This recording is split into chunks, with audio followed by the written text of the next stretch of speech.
Dr. Jan Bizjak, agronom, navdušen vrtnar in sadjar, ki zase pravi, da je imel veliko srečo, da je odraščal na kmetiji. Že v otroštvu je razvil ljubezen do rastlin, ki jo neguje še danes in želi jo deliti ter prenesti še na druge.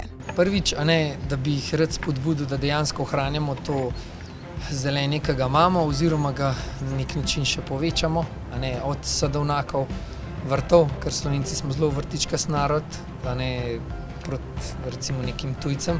To tudi tujci zelo opazijo, ko vidijo, kako imamo urejene privat vrtove, pa to, in da že mladi s tem začnejo, ker da ne jim bi to tudi neke vrste sprostitev, ker če bi ljudje vsak delal, z rastlinami ali pa z zemljo par ur na teden, bi bil tudi dejansko drug del vsakdanja manj stresa.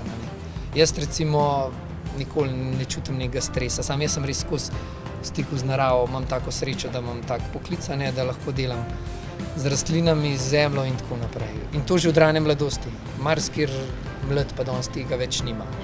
Na možnost sproščanja v naravi danes prepogosto pozabimo. Sprehodiva se skozi zdraviliški park, ki sta ga leta 1891 zasnovala vrtnarja Matevž in Joža Čop in je nekoč veljal za izredno popularen in obiskan del Bleda.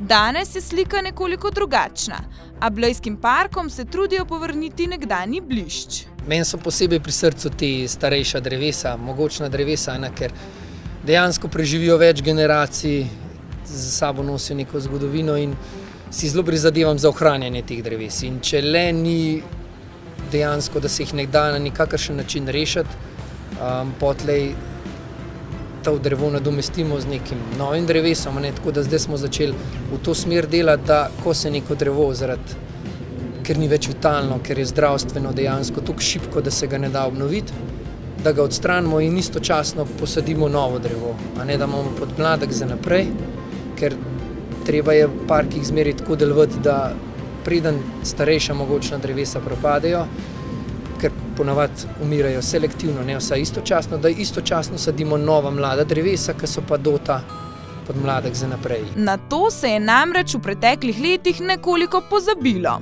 Lansko leto smo odstranili nekaj dreves, pa smo nadomestili z novimi, od recimo tulipanovca, tam smo posadili na Veslaški, smo posadili veliko novih različnih drevesnih vrst, sicer tam ne toliko parkovnih, ker ni območje parka, in smo izbirali bolj med avtohtonimi divjimi češnjami, macesni, javori, pa hrasti, pa tako naprej.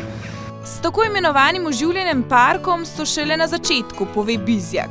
V njih bodo parkovna drevesa, ki so bila že nekdaj del blejskih parkov. Naprimer, kjer so divji kostanji, obnovimo z divjimi kostanji, kjer je naprimer jelka ali pa skupina jelk, damo jelko. Tako da, kje posamično bomo posadili tudi kakšna taka drevesa, ki so pa recimo globalno prilagodljiva ali pa nekako svetovna bi lahko tako rekla, kakšen ginko in tako naprej, ki so včasih tudi bili v parkih, pa zdaj mogoče jih ni več. Poleg zagotavljanja podmladka je cilj projekta zastavljen širše. Preden ljudem gre, da ljudje vseeno 100-krat premislijo, preden se drevo odločijo kar enostavno posekati, ki je raslo več 10 let oziroma 100 let, da vseeno gledajo na drevo kot neko živo bitje, ne samo na nek hlod oziroma kos lesa, ki je nekomu na poto. Se pravi, z nego tujim starejših dreves, da dajemo nek zgled, drugo pa, da sadimo nova drevesa za naprej. Da imamo nek podmladek, neko zaledje za naprej. In s tem, ko mi dajemo zgled v parkih, to širše lahko delujemo tudi na okoliško prebivalstvo oziroma dajemo nek zgled, da tudi oni potlej obnavljajo doma svoje drevesa. Pa ne samo parkovna drevesa, predvsem tudi sadna drevesa. Zato v ta namen bomo tudi zasadili neko tako sadno cesto, bi lahko rekli, ob kolesarski poti na severni obvoznici.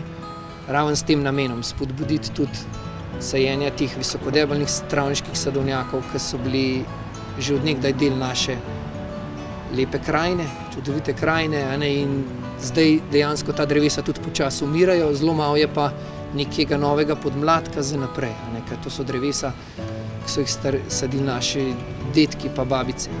umestna generacija je malo pozabila saditi. Zdaj pa nekako mislim, da je spet čas, da nova generacija, mi naših let, da sadimo to spet za naprej. Sam kot izvajalec sodeluje pri evropskem projektu oživljanja travniških sadovnjakov, pomlajevanja in ohranjanja starih sort. Ti sadna drevesa so res nekaj posebnega.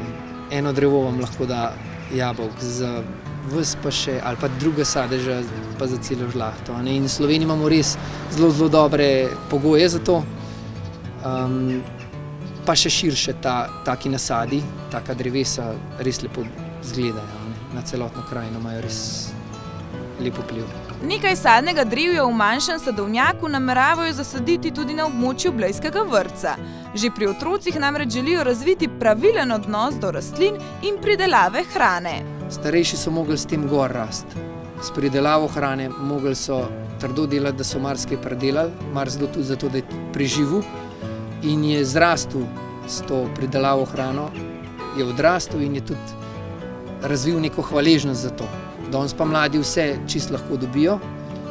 Trgovski centri, če bi tako hitro kot trgovski centri rastle neke površine s sadnim drevjem, bi bilo to zelo, zelo drugače in razveseljivo. Tako da rad bi ljudi spet spodbudil, da se v to smer obrnejo. In da če že nimajo sami možnost predelovati, pa da predelujejo, da pač spodbujajo kmete. Začne se pri posamezniku in spremembi načina razmišljanja, nadaljuje pa z medsebojnim sodelovanjem. Oblikovanje nekega prostora, tu ogromno ljudi sodeluje, od krajinskega arhitekta, potlej raznoraznih soglasij, ki jih je potrebno za to urediti, za to prenova kakšnega dela, ali pa parka, ali pa kakorkoli traja kar nekaj časa, da se dejansko izbere po neko optimalno varianto in da se vsi vpleteni pol tudi z njo strinjajo. Upoštevajoč seveda prostor in kaj le ta lahko prenese. Zgodovina ti veliko lahko v tem pove. Če je neko drevo nekje dolgo časa dobro uspevalo, tako so to na primer tamle za nama tiste dve mogočni trepetliki, so znali res dobro izbrati posamezno vrsto za posamezno območje in tukaj si lahko že tudi s tem pomagamo, da potlej lahko obnovimo z enakimi drevesnimi vrstami. Pa ohranjamo tudi neko, kako bi človek rekel, nostalgijo ali pa neko tradicijo, tudi kar se tiče sajenja dreves z izborom vrst. Tudi v parku pod občino, ki ga je zasnoval švedski krajinar Svensson, je bilo storjenega že kar precej. Veliko dela pa jih še čaka. Zdaj spomladi načrtujemo položitev oziroma izgradnjo namakalnega sistema z namenom, da bi bila trava tudi v poletnem času zelo lepa, da jo ne bo treba zalivati, ker lansko poletje je bilo eno najbolj sušnih oziroma je bilo res tak manjko padavin, da potlej smo jo mogli zalivati, pa jo z nekimi namakalnimi cevmi, jo veliko bolj efektivno zaliješ kot pa drugače, tako da zdaj namakalen sistem, da bo pol tudi lepa travna ruša.